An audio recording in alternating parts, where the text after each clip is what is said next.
It's the summer of 2000 in Texas. An aide to Governor George W. Bush asks Halliburton Corporation CEO Dick Cheney if he'd consider running for vice president. I wasn't looking for work. I was in the oil business. I had a spotty academic record. I had a history of heart disease. I'm not the guy you want. Bad idea politically. I believe you're looking at the next vice president of the United States.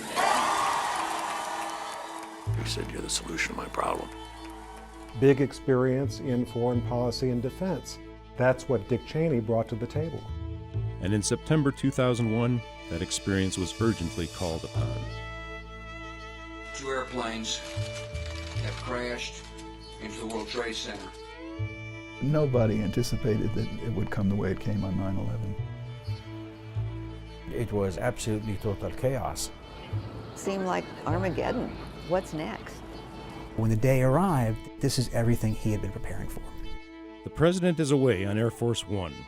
Other hijacked planes appear headed toward Washington. I never hesitated. I couldn't take a poll. Didn't have time to call the president. Watching those towers come down, nothing ever will be the same. Did the searing experience of 9/11 change him in some ways? Certainly some of his friends think that's true. That, of course, remained the eternal question. Who is Dick Cheney?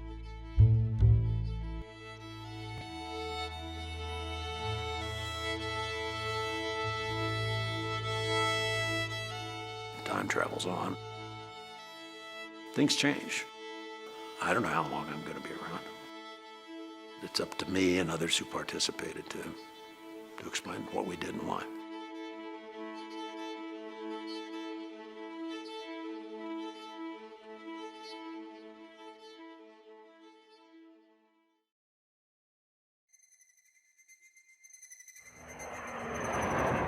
Before the War on Terror, before Dick Cheney's vice presidency, there was an earlier war in the Middle East with American forces led by a young Secretary of Defense from Wyoming. The armed forces of the United States began an operation at the direction of the president to force Saddam Hussein to withdraw his troops from Kuwait and to end his occupation of that country. You look back on it now and it's the model of how to go to war, clear objective. Our goal remains the same, to liberate Kuwait by forcing Saddam Hussein out. Overwhelming force. Over 10,000 separate sorties have been flown on combat and support missions in just the past 7 days. Short time frame and low casualties.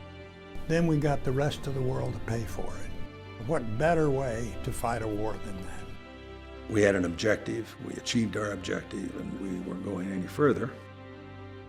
Who is this cowboy from Wyoming who has suddenly been elevated to the position of Secretary of Defense? What qualifies him for this? There was never a sense of, oh, shucks, I don't belong here. He was not thinking of himself as Dick Cheney from Casper, Wyoming, talking to the Salt Devil Man, but Dick Cheney representing the United States of America. But he was Dick Cheney from Casper, Wyoming.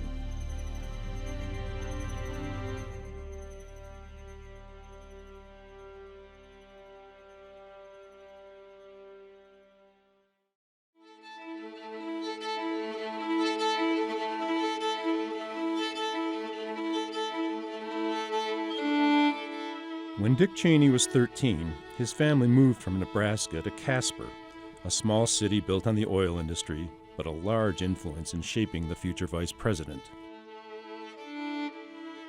His father, Richard Herbert Cheney, worked for the federal government and had to choose between positions in Great Falls, Montana, or Casper.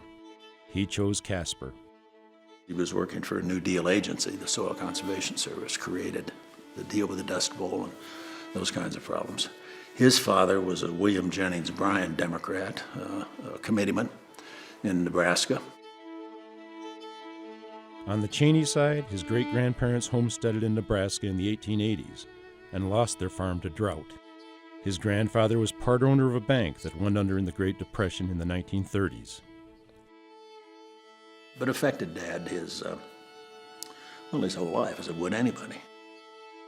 Never bought a new car, always bought a used car.